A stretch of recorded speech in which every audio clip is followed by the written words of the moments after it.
shorthand for the quantum null energy condition. This talk is supposed to be about a proof, but I should maybe at least say what the quantum null energy condition actually is. Statement about the stress tensor of a quantum field theory, and it states that it's bounded below by the so-called entanglement entropy, or the second derivative of entanglement entropy. Both sides of the inequality, a quantum state is understood, and the meaning is best appreciated if you restrict to two-dimensional Minkowski spacetime, where this is supposed to hold, although it should hold in any spacetime. So you draw a wedge, which you label by an affine parameter lambda, and you have the observables in this wedge-like region, and you have a wedge-like region. You define a density matrix rho. And you trace out over the complement of the region. Have some reduced density matrix for this region of state. And then the entanglement entropy is just the von Neumann entropy, this reduced density. So, and the double prime is a second derivative as you move the wedge up and down. So quantum null energy condition. It's very interesting physically, and maybe even fundamental, because of the following reason. It is relating the energy to an entropy. So that's what the first law of black hole of thermodynamics, of course, does. So the relativistic setting is encoded in the fact that h bar is just for dimensional reasons. So the 1/2 pi, that's the relativistic kinematics, because for me as a physicist, the pi isn't the circumference of a circle, though of course I also accept that, but it's the inverse Hawking temperature. That's what really is. And the Hawking temperature is if you with the relativistic kinematics. So this was proposed in a series of papers from about 10 years ago, and these papers so all around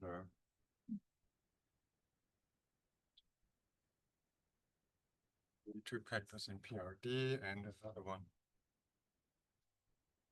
later. And then there was okay, so we'd like a proof of this.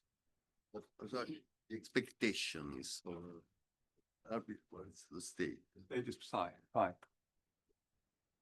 Every phi. Same state is understood on both sides. Every yes, because the red. Okay. Every state.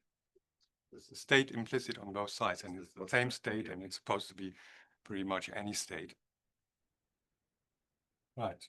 So this was proposed at any rate for reasons that I cannot explain how you get to it, but there yet a proof of it in 2018 by Faulkner. And the proof had, first of all, it was a proof, but the other accomplishment of this work was to actually bring this into a more well-defined form, into a more rooted in a context where you can actually start to make a proof. And the reason why this is not really a nice equation as it is because the algebra is of type 3, so then there is not really a density matrix. So you will believe that the second derivative is probably okay, but the S itself doesn't really make too much.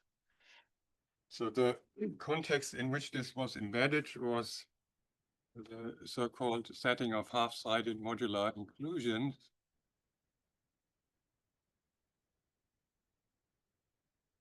And that's the following. You have some n, m, and some vector on von Neumann algebras and a vector. And the vector is cyclic, separating both n and m. And then if you act with the modular group m,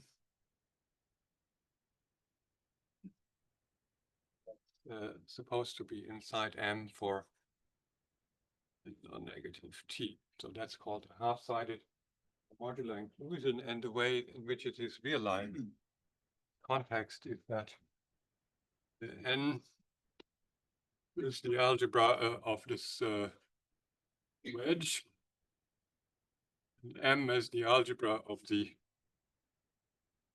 entire right wedge, this whole, and omega is the vacuum state.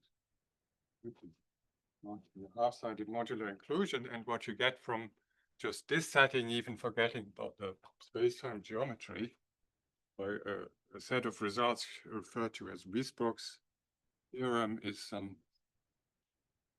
unitary group, it's the vacuum invariant.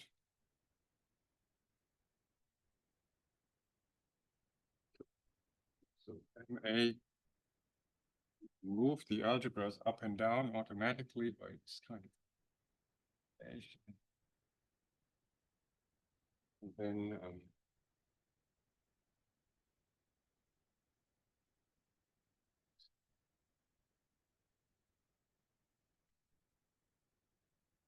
and there's a commutation relation of this U modular group, which is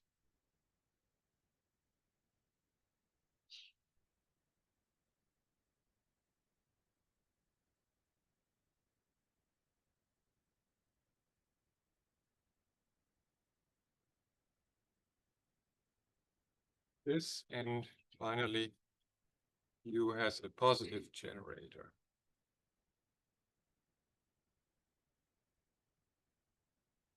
So in the concrete setting, P is the generator is the null generator in this direction.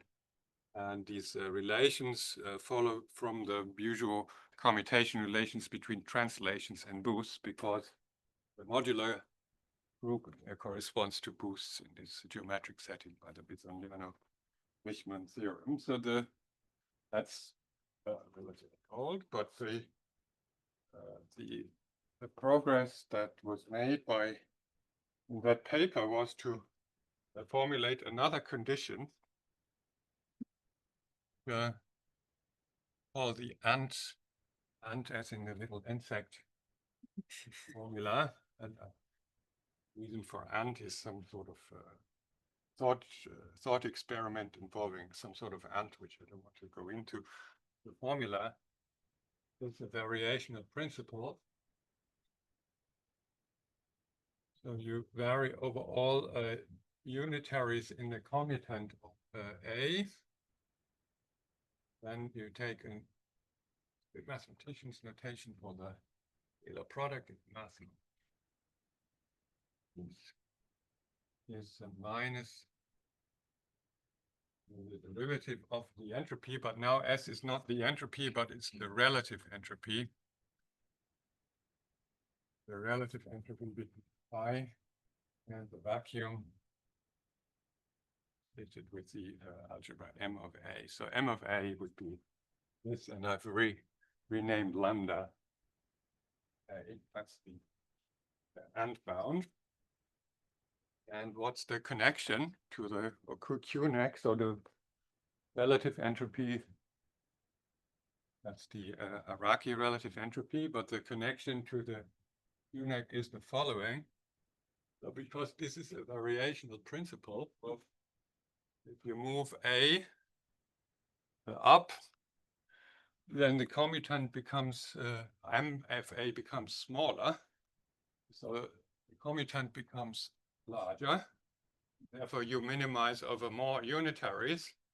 And therefore, since this is supposed to be equal, this is going to be less than minus S of B when B is greater than or equal to A. By the variational principle, and so if you cancel the minus signs, you find that that S is a convex function. Derivativo. Derivativo is B. So then the derivative has a monotonicity, and therefore the second derivative has a sign. So S is convex. And the connection with the original inequality is that the following. So you write this as formally, and just as a trace of rho phi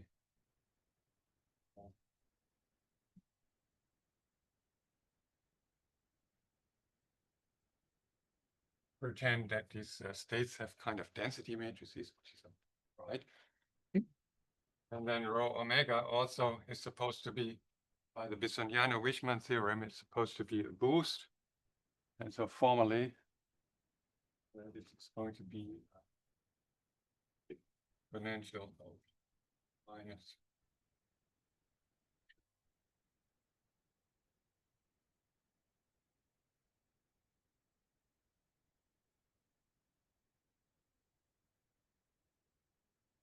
x.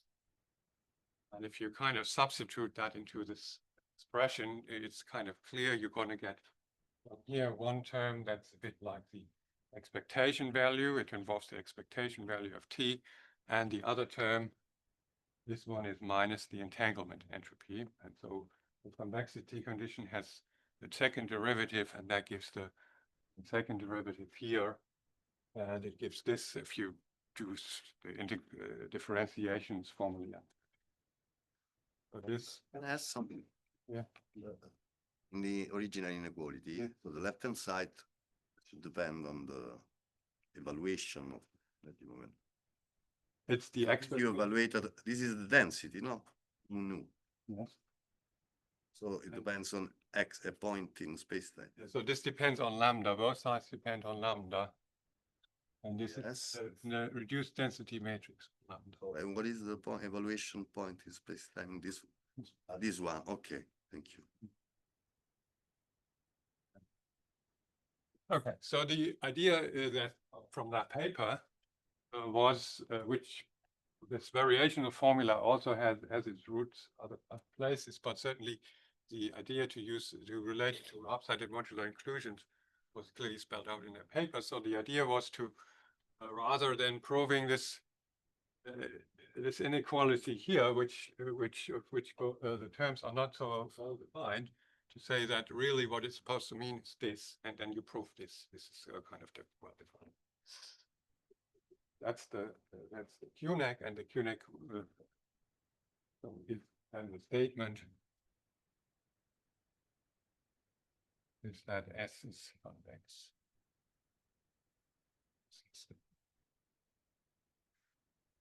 Okay, so this paper also had a proof, though the proof, I think it's fair to say that the proof is quite complicated. It involves some calculus of complex variables, so functions of two complex variables, which are defined in piecewise. So you have to put them together, and then you have to appeal to various non-trivial properties of such functions, some growth properties at infinity, and it plus this by itself is a bit complicated, and it's very difficult to check. In addition, it has very many steps, so I personally have had trouble to understand this. So it has been a long-term wish to get a kind of a proof that's more naturally couched in the framework of Tomita-Takesaki theory. It's clear that you cannot just appeal to some theorem that's in the literature and get it as a corollary, but we wanted to have something that is more naturally tied in with kind of with this technology of Tomita-Takesaki. So that is what I'm going to try to outline now. And so I should maybe define a couple of things. something of the proof.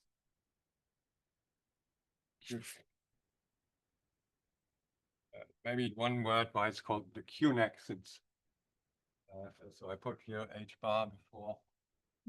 You may think that you can take a classical limit and then the right hand side is 0, and that means that the energy density, the null components, is non-negative. That's called the null energy condition, and it's a famous condition in general relativity because it's tied to all kinds of theorems about the topology of space-time, about singularities and many things. Such things. It's also the case that in general relativity, this, by means of the Rayleigh-Drury equation, is basically the second derivative of the area of a black hole. And so you get 2 second derivatives, which you can combine into one quantity, and that's called the generalized second law. It's the generalized entropy. So it has connections to many things. So the null energy condition is when H bar is null. We know that in theory, null energy condition is violated. Yeah. So it is. This does not have to have a sign. The relative entropy derivative has a sign, but not the entanglement entropy. That does not have to have a sign. Okay, so the outline is I should just set up some notation. So you use already to define the relative entropy, you use Araki's relative modular theory.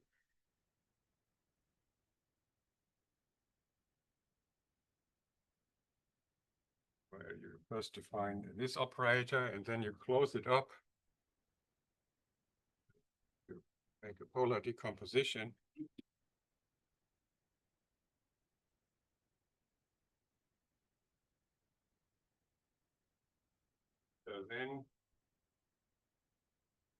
And then with this kind of definition, the relative entropy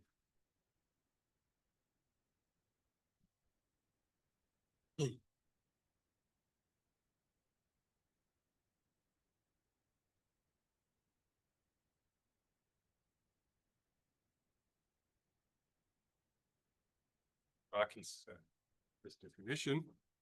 One of the phi's be an omega in the definition of S omega?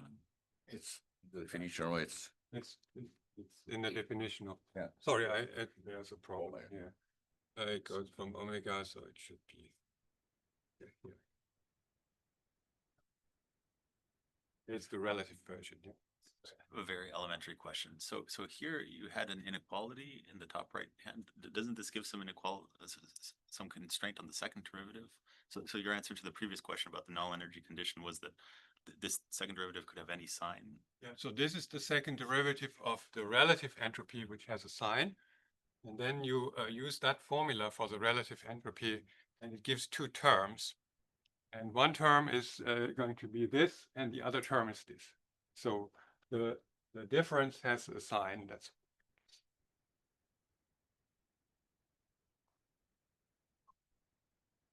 okay. And you also define something called the Kohn cocycle.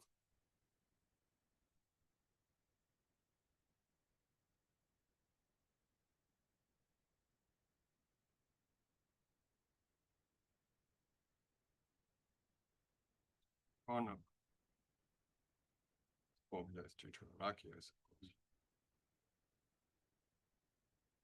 And when I put just one vector here, it means that the 2 guys are the same. Is there something else? Yes, phi is the functional vector phi. Yeah, so this is just this is up. And so there we proceeded by a couple of lemmas. But just to the general difference to the argument of Faulkner is this, that we also arrive at this AND formula in the end, but the main difference is that we kind of get an alternative explicit expression for this and this explicit expression has very nice properties, which then allow you to show you this formula on the nose. Whereas in this paper here, the basic attempt was to analytically continue formulas like this in both T and A. And that's very complicated, which we never have to do. So we really need to analytically continue anything. So the first lemma is then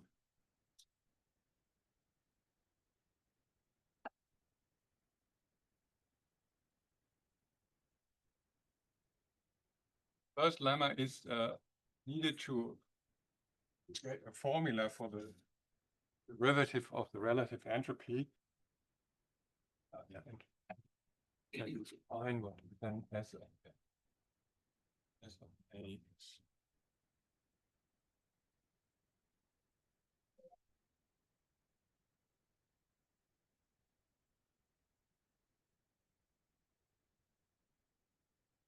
right. So the first lemma is this. So if you have any lambda positive, then there exists some elements from M with the property that the resolvent of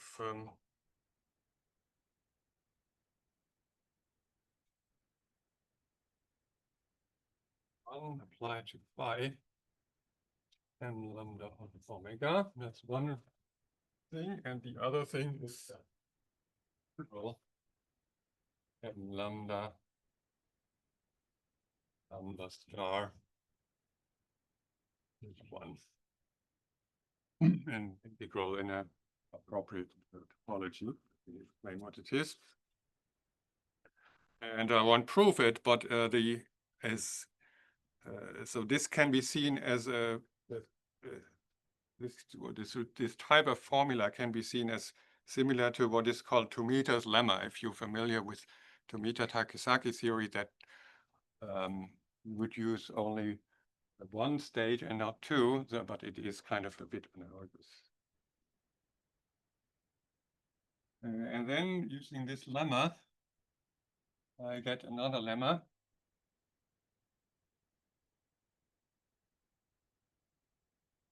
Which, okay, so for that, why is this a useful thing? So the basic problem when you take the derivative of this, so then the modular operator depends on M of A. So it's quite difficult to actually see what is the derivative of this because these things don't commute. So we use a standard trick to help us with this, and that's the resolvent formula. So there's a resolvent formula that's very well known.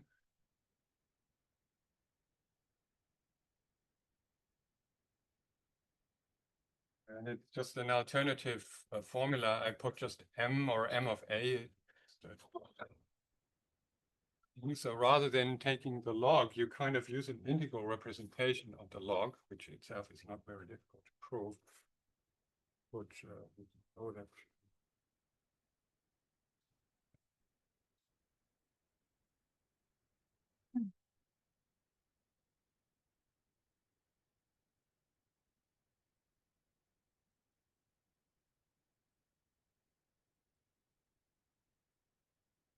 Here, there's a constant playing around with going to the commutant of M and back and forth. So this prime means that I'm actually dealing with the commutant of the algebra. So this is nicer to deal with, and the lemma is being applied kind of under the integral here to get another result, which now is lemma 2. And that states that first you can't quite take the limb, but you can take the limb in the difference quotient. So that this is greater than or equal to minus I times I of commutator of T So,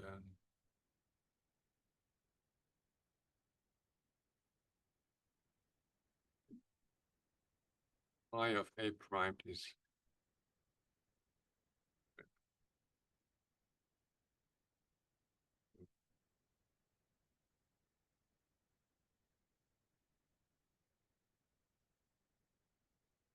this is gives you would of course like equality here actually, and you think generally in certain conditions you have it, but it gives the desired explicit formula that is very useful.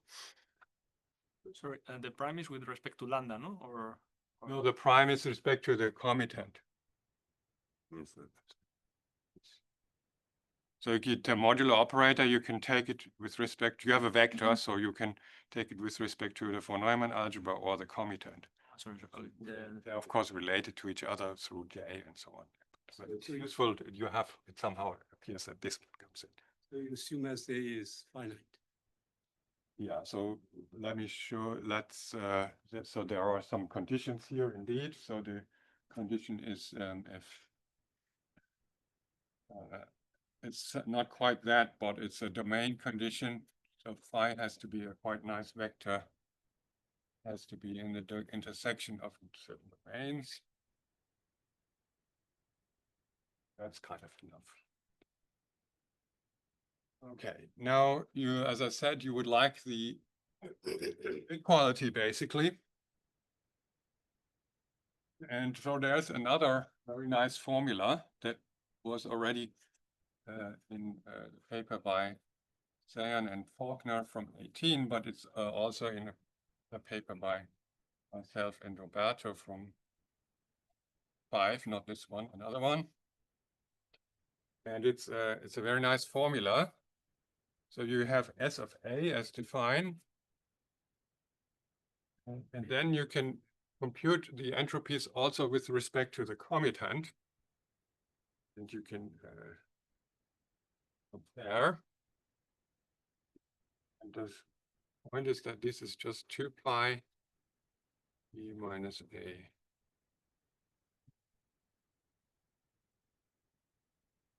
S bar of A is everything when M of A is replaced by M of A.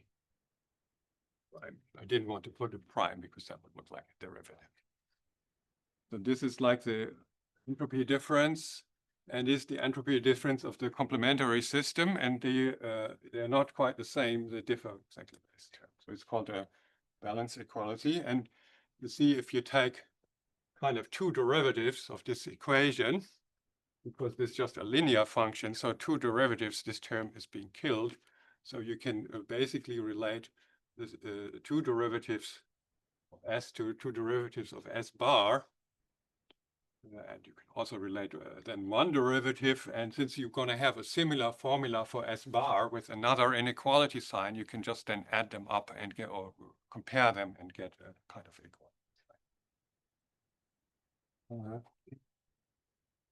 So then we get using these lemmas, and I'm going to have a minute. I'm going to explain in slightly more detail how we get the AND formula under some technical conditions, and these are technical conditions that you in principle like to remove, and we do that. So first of all, A should exist, the derivative should exist, and phi should be in E of P is domain.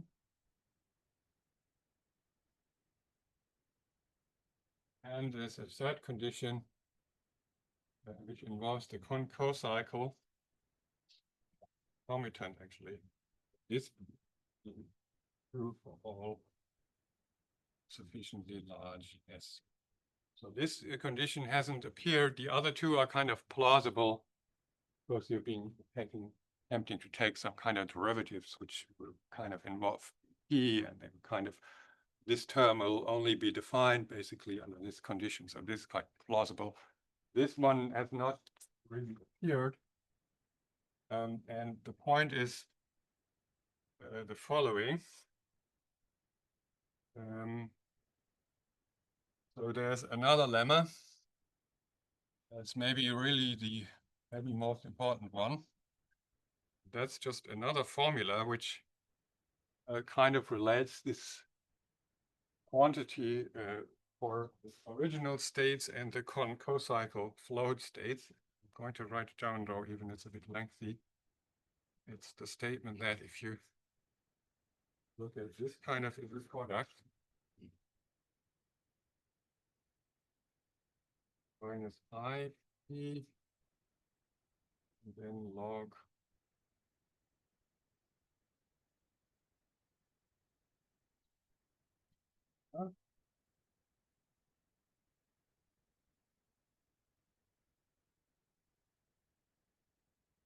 so that's supposed to be the same. E to the 2 pi times s. The same thing where with u as a phi replaced by just phi. So even though it may look like there is a complicated dependence on s everywhere, it's actually just an overall factor.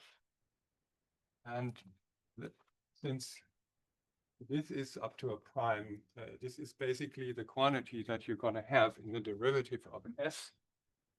It allows you to determine the limit of the QNEC. So more precisely, it allows you to show that 2 pi times the lim of s going to infinity.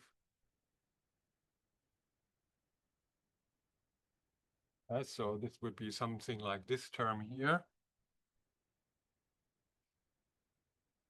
equal to d of s bar. We compare it with the AND formula. The AND formula has an infimum over all guys in the commutant. There is an AND formula also for the commutant, which maybe I should write down for comparison. It's kind of equivalent. So 2 pi and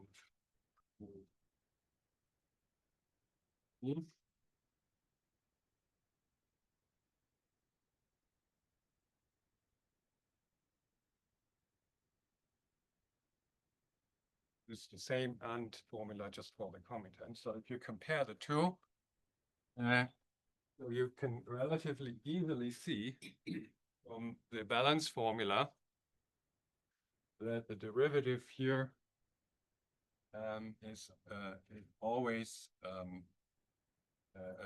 dominating this.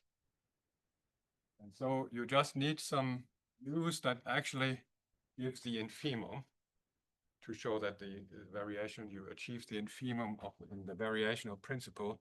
And it turns out that the co-cycles are precisely the unitaries which give you infimum. So these two, together with the fact that an inequality for starters is from here, and that's not so hard, you get this, and this one you get in turn from the explicit representation of the derivative, which you also have for the Bard thing on the one hand side, and on the other hand, this relation here. So you just take, you divide by e to the pi s, you take the, so you take the limit s,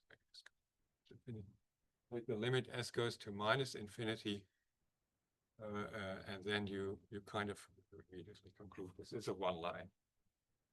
So this shows that this shows the AND formula.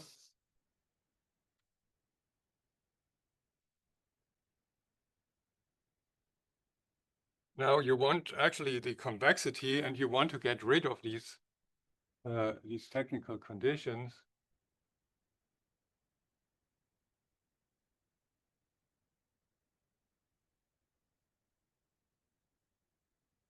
So you get the AND formula under the technical conditions. Which already is quite good, but the technical conditions are not very transparent. it's not so easy to see what, when you should have this, or what phi's. It wasn't at least clear to us. And so we introduced another set of steps to reduce a more general case to this one that we can handle. A more general case to this reduction proceeds by various approximations. The approximations with the relative entropy are always very subtle because the relative entropy is not a continuous function of the states. So if you have some approximation of some state, you can usually learn nothing about the limit just from, if you just know it's an approximation. So you need a good approximation where you can use structural properties of the relative entropies, which are its convexity and its monotonicity. These are two properties that are known for a long time. They are quite non-trivial. And you must tailor your approximation somehow in such a way that you can make use of these more fundamental properties of the relative. That's kind of what we did. Does Faulkner's proof make the same technical assumptions or? Clear. No, he does not make the same technical assumption, though there are several steps where at least in the intermediate steps, some assumptions are being made, or at least implicitly by judgment. But the proof does not at all proceed via this kind of a formula, which is not contained. So it proves by.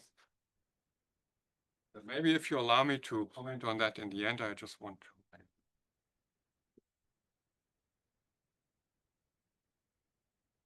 Okay.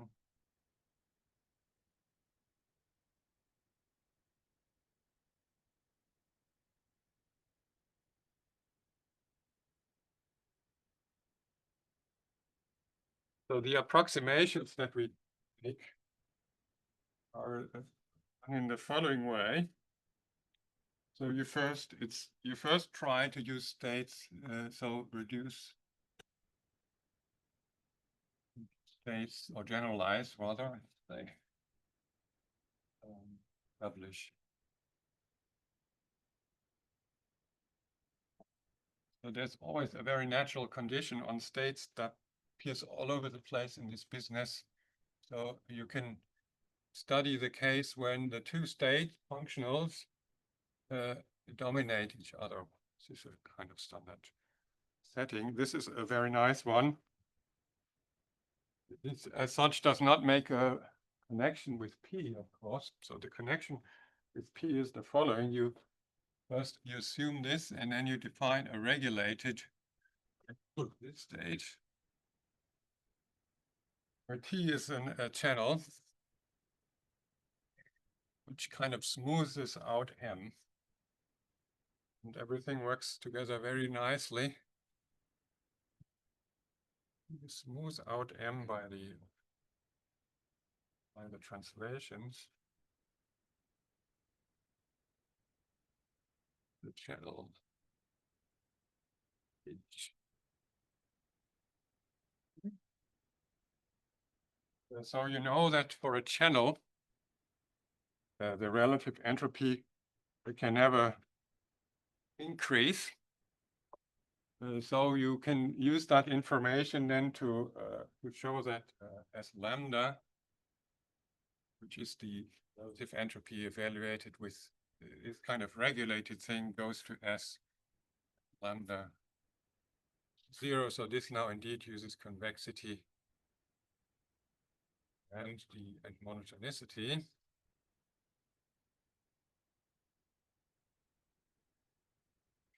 That's one thing. And the other thing is that this regulated state, that's another non-trivial fact that it satisfies technical conditions. So you thereby know the convexity of S for all states of this class, and you can generalize this a bit further, maybe, which I don't want to tell you what it is, but the final theorem is this. So if A is some element that's affiliated with M of A prime for some B,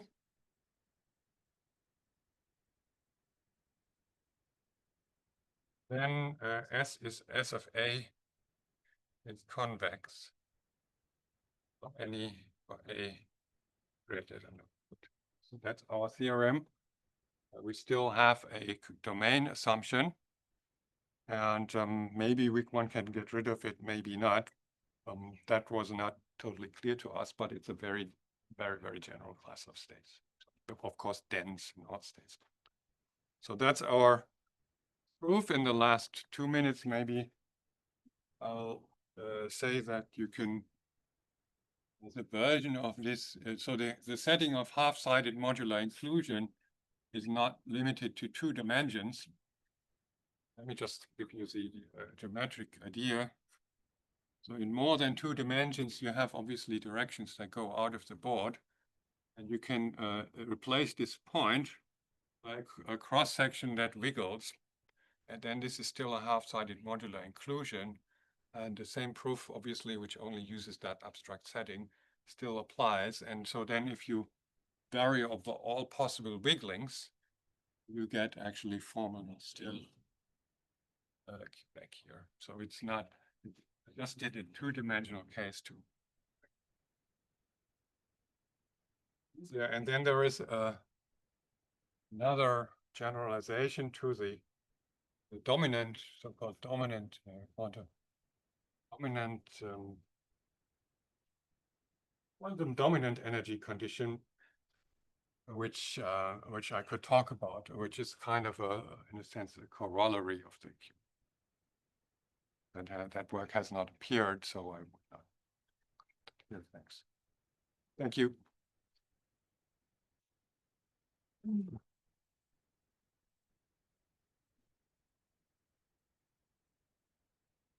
When you say you do this in higher dimension, wiggling